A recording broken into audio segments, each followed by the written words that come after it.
Tell us the news of the day. We've seen it, but would love to hear it from your end. What do you guys have to share? Well, I think there are not one, but two news, in fact. So the first one, which in my view was to be expected, but is coming right now, is Morgan Stanley, that in fact announced more precisely the parameters of its BTC ETF. And two very impressive things. First of all, the fact that its fees are 0.14%. So for the ones that are familiar with the Bitcoin ETFs, CTPs, and so on and so forth, especially those that have been released by BlackRock and the likes, well, in fact, 0.14% is very competitive. In terms of benchmark, you have more in the likes of 0.20 to 25%. And the second aspect, which is even more bullish, is to take into perspective, Morgan Stanley has 16,000 advisors that are managing $6 trillion of assets. 16,000 advisors, $6 trillion of assets.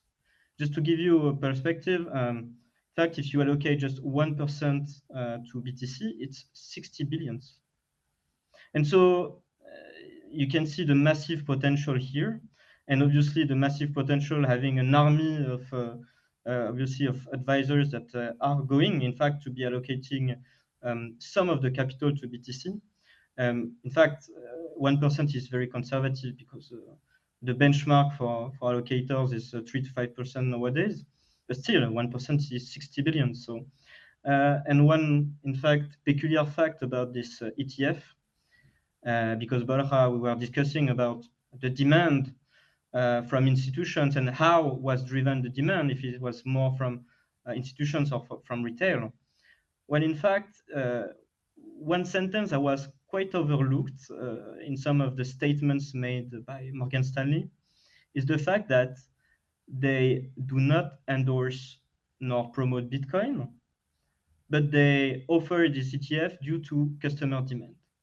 So, I mean, it's a clear demonstration of an institution that offers a product independently of whether they believe or not in the thesis, but because there is a demand from the public.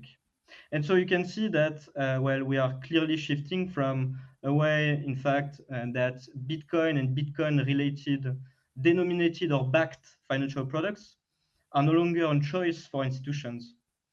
They are a demand, and you have the choice of, in fact, embracing it or staying behind. And thankfully, Morgan Stanley understood it. But this is a clear demonstration by the facts that, well, customer demand has a strong power on this. So very bullish on that front, obviously.